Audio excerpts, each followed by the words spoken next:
Bismillahirrahmanirrahim. Assalamualaikum warahmatullahi wabarakatuh. Perkenalkan, nama saya Darussalam, NIM 1932985 di mata kuliah Strategi Pembelajaran PAI. Dosen pembinanya yaitu Ibu Neni Mahyudin SPD MPD. Saya akan menjelaskan materi tentang hari akhir. Pertama yaitu pengertian iman kepada hari akhir. Secara umum, pengertian iman kepada hari kiamat yaitu percaya dan yakin bahwa seluruh alam semesta dan isinya akan hancur suatu saat nanti, dan setelah itu akan ada kehidupan yang kekal atau akhirat. Menurut bahasa atau etimologi, yaitu percaya akan datangnya hari kiamat atau hari akhir. Menurut istilah atau terminologi, yaitu percaya dan yakin akan adanya kehidupan akhirat yang kekal setelah kehidupan dunia ini. Kedua yaitu tentang pembagian hari kiamat. Pembagian hari kiamat ada dua, yaitu kiamat sugra dan kiamat kubra. Yang pertama yaitu kiamat sugra atau kiamat kecil. Kiamat sugra adalah kiamat kecil yang berupa rusaknya sebagian makhluk hidup maupun lingkungan, misalnya gempa, gunung meletus, dan sebagainya. Tanda kiamat sugra diantaranya ilmu agama seakan tidak penting, banyak terjadi bencana alam di bumi. Dan yang kedua yaitu kiamat kubra atau besar.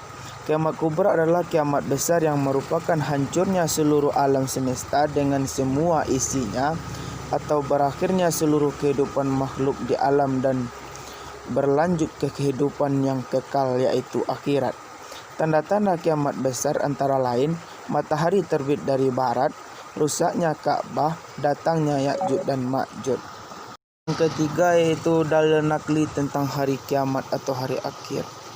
Itu dijelaskan di dalam Al-Quran surat An-Naml ayat 87 yang artinya, dan ingatlah pada hari ketika sangkakala ditiup, maka terkejutlah apa yang ada di langit dan apa yang ada di bumi, kecuali siapa yang dikehendaki Allah, dan semua mereka datang menghadapnya dengan merendahkan diri.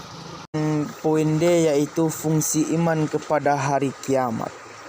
Yang pertama, membuat manusia senantiasa bersikap hati-hati sehingga akan selalu taat kepada petunjuk agama dan sadar akan batas kesenangan hidup di dunia. Yang kedua, terus memperbaiki kualitas kebaikan, yaitu berbakti kepada Allah, orang tua, dan sesama manusia lain. Yang ketiga, membuat manusia sadar bahwa kehidupan setelah kehidupan dunia merupakan tujuan manusia hidup di dunia. Yang keempat, mendorong manusia agar menambah perbuatan baik atau amal soleh dan meninggalkan larangan Allah. Yang kelima, mengingatkan bahwa kehidupan dunia adalah ladang kehidupan akhirat, jembatan untuk menuju ke alam akhirat, sehingga menghindarkan manusia dari sifat rakus, kikir, dan tamak. Yang keenam, tidak iri terhadap kenikmatan yang didapat oleh orang lain. Yang ketujuh, membuat jiwa lebih tentram. Hikmah iman kepada hari kiamat. Yang pertama, tidak meniru pola hidup orang kafir. Yang kedua, meningkatkan ketakwaan dan lebih giat dalam beramal soleh.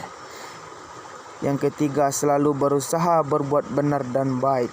Yang keempat, berjihad di jalan Allah dengan harta dan jiwa. Yang kelima, tidak kikir dalam memberi infak. Yang keenam, menanamkan kesabaran dalam kebenaran dan saat tertimpa musibah.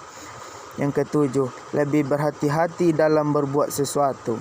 Yang kedelapan, membuat manusia selalu melaksanakan kewajibannya dan tidak terlena akan kehidupan dunia. Kesembilan, sadar bahwa kehidupan dunia hanyalah sementara dan akhirat merupakan kehidupan yang nyata. 10. Sering bertaubat kepada Allah. Yang ke-11, lapangkan dada dan ikhlas terhadap ketentuan Allah. Yang ke-12, memperjelas tujuan hidup manusia di dunia. F. Peristiwa yang berhubungan dengan hari kiamat. Yang pertama yaitu Yaumul Barzah atau alam kubur, yaitu masa antara sesudah meninggalnya seseorang sampai menunggu datangnya hari kiamat.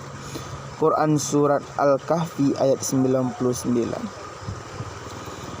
Yang kedua yaitu Yaumul Ba'ats, yaitu masa dibangkitkannya manusia dari alam kubur, mulai dari manusia pertama sampai manusia terakhir.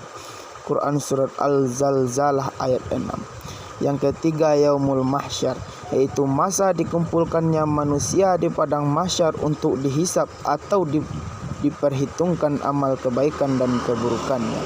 Quran surat Ibrahim ayat 48. Yang keempat yaitu yaumul hisab atau mizan, yaitu masa diperhitungkan atau ditimbang amal kebaikan dan keburukan manusia. Quran surat Yasin ayat 65. Yang kelima yaitu sirat, yaitu jembatan yang akan dilewati oleh manusia setelah dihisab dan ditimbang amal baik dan buruknya. Di sini akan ditentukan manusia akan masuk neraka atau surga. Yang selanjutnya surga, yaitu tempat balasan bagi orang-orang yang beriman kepada Allah Subhanahu wa taala. Quran surat Al-Hajj ayat 23. Yang selanjutnya neraka, yaitu tempat balasan bagi orang-orang yang ingkar kepada Allah Subhanahu wa taala. Quran surat Az-Zumar ayat 32. Selanjutnya itu gambaran hari kiamat menurut Al-Quran.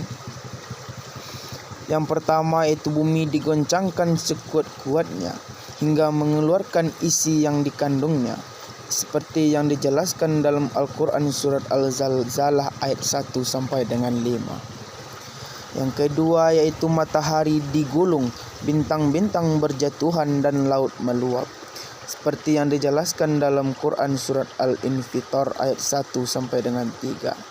Yang ketiga yaitu gunung-gunung kemudian pecah berterbangan menjadi pasir, seperti yang dijelaskan dalam Quran surat Al-Haqqah ayat 14. Yang keempat yaitu manusia tidak dapat menolong manusia lainnya, bahkan seorang ayah terhadap anaknya sendiri, seperti yang dijelaskan dalam Quran surat Luqman ayat 33. Hanya sekian yang dapat saya sampaikan. Jikalau ada salah saya mohon maaf.